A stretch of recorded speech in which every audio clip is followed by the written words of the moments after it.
السلام عليكم، مرحبا بكم اخواتي من جديد على قناتي. اليوم ان شاء الله غنحضروا رغيف محشوه على هذا الشكل، هذا شكل محنشات. كنتمنى يعجبكم الفيديو ديال نهار اليوم، وديروا لي لايك وتبارطاجيو مع الاصدقاء ديالكم. نمروا المكونات اللي غنحتاجو ان شاء الله لهذا الرغيف.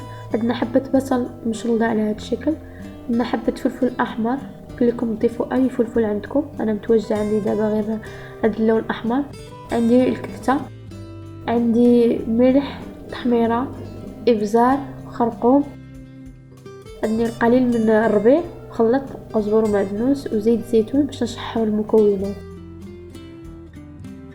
في المقلاة اولا كنضيفوا البصل، كنضيفوا القليل من الزيت، ما كنكثروش بزاف الزيت، كنخليو تشحر البصل، كنضيفوا ليه الفلفله، نخليوه كذلك يتشحر.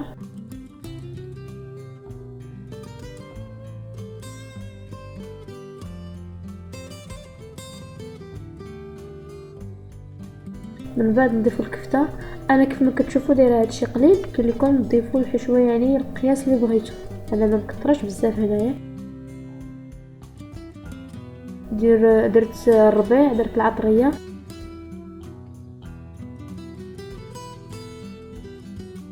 نخليه يتشحر. دائما الكفته ما كنشحروهاش بزاف في الحشوات لانها كتكمل الطياب ديالها في الفرن وسط الرغيفات. من بعد ما كنطفيو عليها صافي كنضيفوا الزيتون، نخليو الحشوه جانبا تبرد، نمروا للعجين ديال المسمن. عندي الدقيق الابيض وعندي الدقيق الفينو. بالنسبه للدقيق الفورس عندي تقريبا 3 الكيسان، وعندي كاس ديال الفينو. ضفت نص معلقه صغيره ديال خميره الحلويات ورويس صغير ديال خميره الخبز ومعلقه ديال الزيت والملح. كنضيفوا ديك المعلقه ديال الزيت باش يجينا مسمن، ما يجيناش قاصح باش نخشيوه في الفرن ما يقصحش لينا. كنخلط المكونات جيدا وكنضيفوا الماء تدريجيا.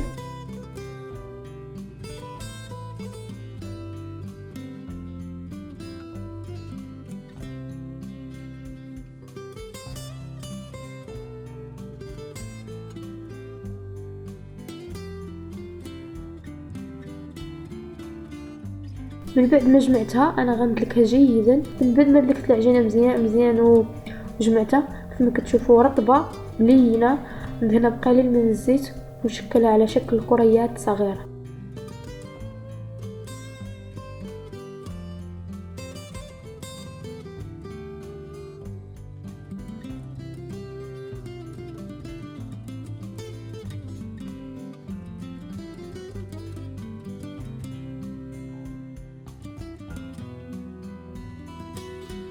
من بعد ما شكلت العجين اللي عندي ندهنه بقليل من الزيت ونغطيه بلاستيكه ونخليها ترتاح. من بعد ما ارتاحت لي العجين تقريبا 10 دقائق غنسرحها بقليل من الزيت. كندهنوا البلاصه اللي كنطلقوا فيها العجينه، والعجينه كندهنوا بقليل من الزيت، كنطلقوها بشويه باش ما تقطعش لنا، كنطلقوها مزيان. يعني راه واضح في الصوره كيفاش كناخذوا الحشوه. من بعد ما بردات كنضيفوها في الجانب ديال العجينه لاننا غنريولوها.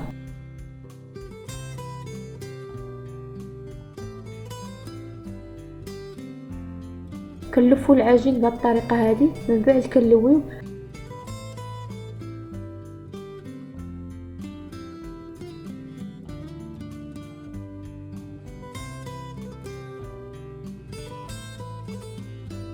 وهاد الطرف الاخير كنخشيو لتحت باش ما تفتحش لنا ملي تكون طيب. انا غنعاود بنفس الطريقه تنكمل العجين اللي عندي.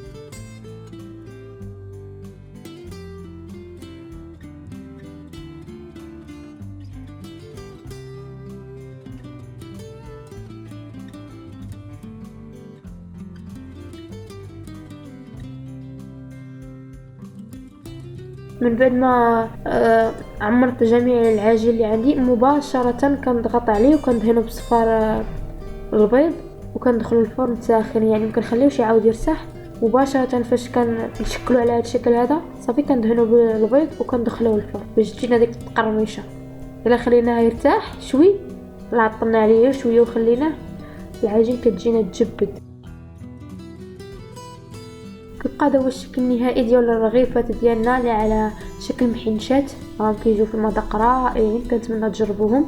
نتمنى ديال الفيديو ديال نهار اليوم يعجبكم، تبارطاجيو ان شاء الله مع الاصدقاء ديالكم، وتنضموا للقناه ديالي باش يوصلكم كل جديد ان شاء الله. والسلام عليكم حتى الحلقه الماجيه ان شاء الله.